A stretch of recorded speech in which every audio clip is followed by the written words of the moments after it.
Hi, welcome back to AT Math. Today, 9.3, graphing quadratic functions. Why it's easier than pumping gas. Okay, now we're going to take all we've learned to make a great graph of the equation. And if you want, you can follow on page 606. So take a look here and you see y equals x squared minus 4x minus 5. Let's first find the axis of symmetry. Now if you remember, that's going to be negative b over 2a. First I'll take ABC.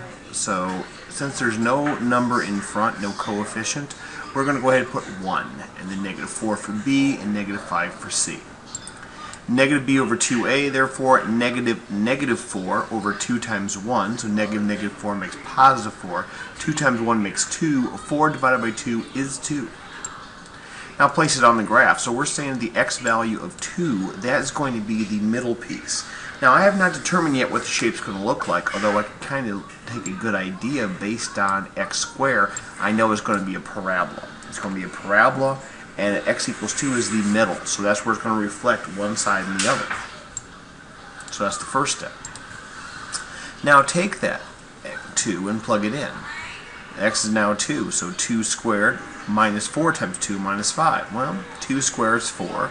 Negative 4 times 2 is negative 8 minus 5 more. You'll find this negative number, so at y equals negative 9. So when x is 2 and y is negative 9, that is the bottom. I know it's the bottom because x squared means it's going to be opening upwards. So that's the bottom piece that will then go forward.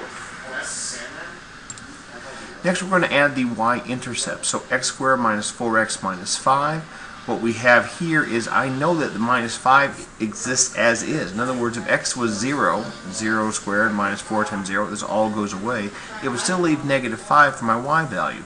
So I know that right here is going to be a dot on this parabola as well. Notice how the y-intercept was 2 spaces to the left of the x-axis. Now notice how I'm 2 left and 1, 2, 3, 4 up. Since I went up 4 as I went left 2, I can go up 4 and go right 2 because remember it's a reflection. That's how I put my dot right here. Again, I went left 2 up 4, so I can go right 2 up 4 because it's reflected off each other. Now we'll pick up 2 more points, then we can draw our parabola with confidence. So you can pick any 2 points you wish.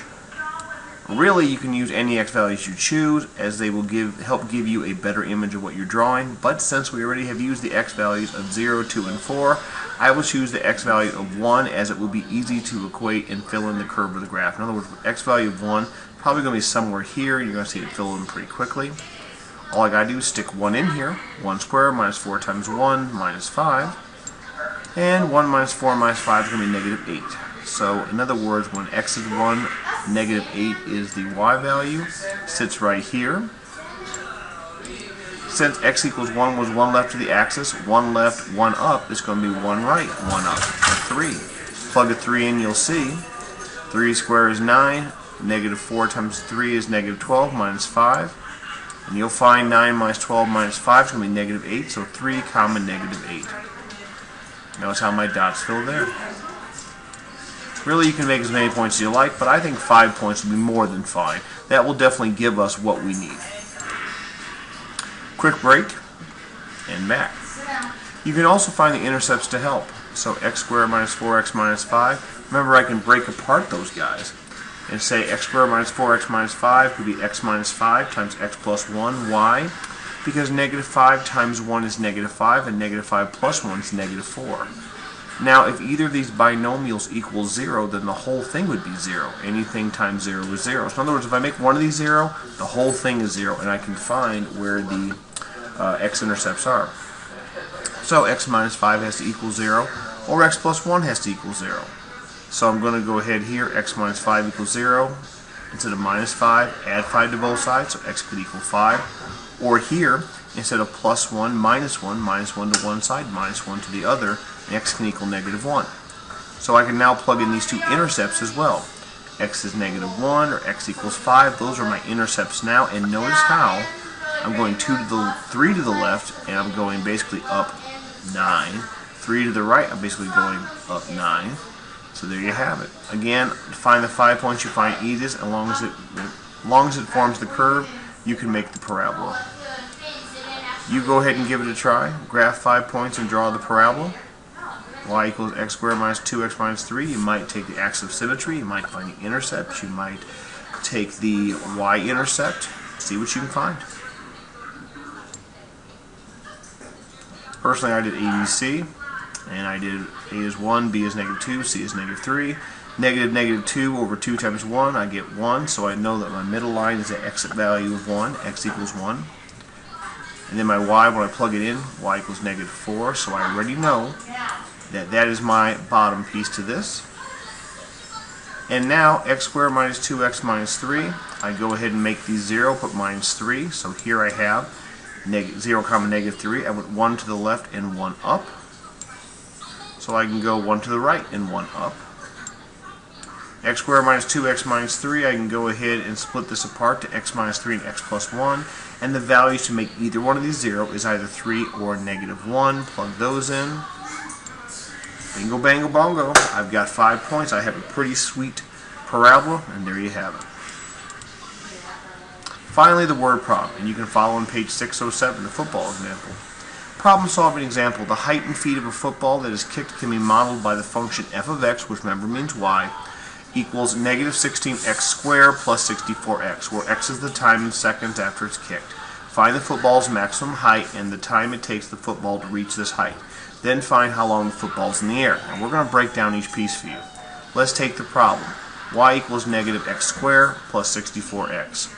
This means negative 16x squared is the downward force of gravity, because remember, gravity on Earth is going to be negative 16x squared. So every second you have to square it and then times by negative 16. Now, that's not the speed, that's simply how far it drops in that amount of time. The 64x is the upward thrust of your kick. So you have your upward thrust of the kick versus the pull of the gravity, how far it's pulling it down. Now, so remember, gravity on Earth is negative 16x squared. 64x depends on how powerful the kicker is. Bigger kicker would be a bigger number. Smaller kicker, smaller number.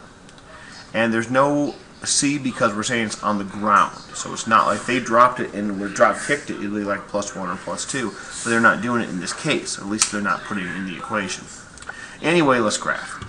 So A is negative 16, B is 64. So to find that middle, to find that top point where the ball's at the top part, we'll go ahead and take B, which is negative 64, over 2 times A, which is 2 times negative 16. So negative 64 divided by 2 times negative 16 is negative 64 over negative 32, which is going to equal 2. So at 2 seconds is at its height.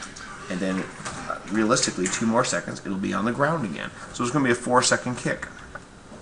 Plug the 2's in. 2 squared is 4 times negative 16. You're going to get negative 64. 64 times 2 is 128. When you put those together, your ball is going to be at 64 feet.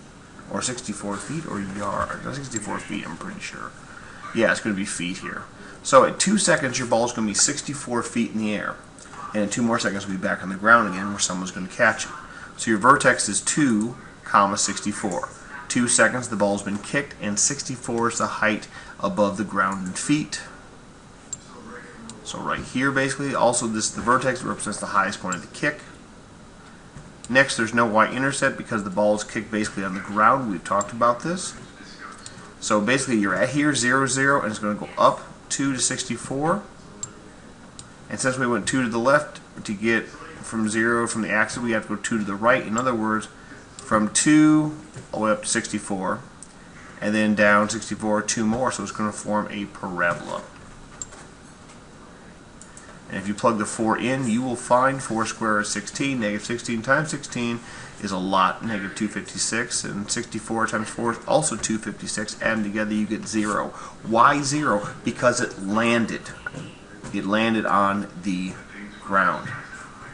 So 4, 0, meaning in 4 seconds the ball will land back onto the ground. Just like this. Kick up 2 seconds and down 4 seconds.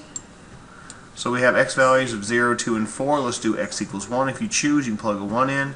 1 times 1 is 1 times negative 16 is 64 times 1. You'll see that at 1 second, it's already up at 48 feet per second. Now, why is it so high and only going to go up another 16 feet in the next second? Because gravity's already starting to pull it down. Gravity's going to be the ultimate pull down. So it's going up slowly up top, slowly start to come down, and then pick up speed on the way back down.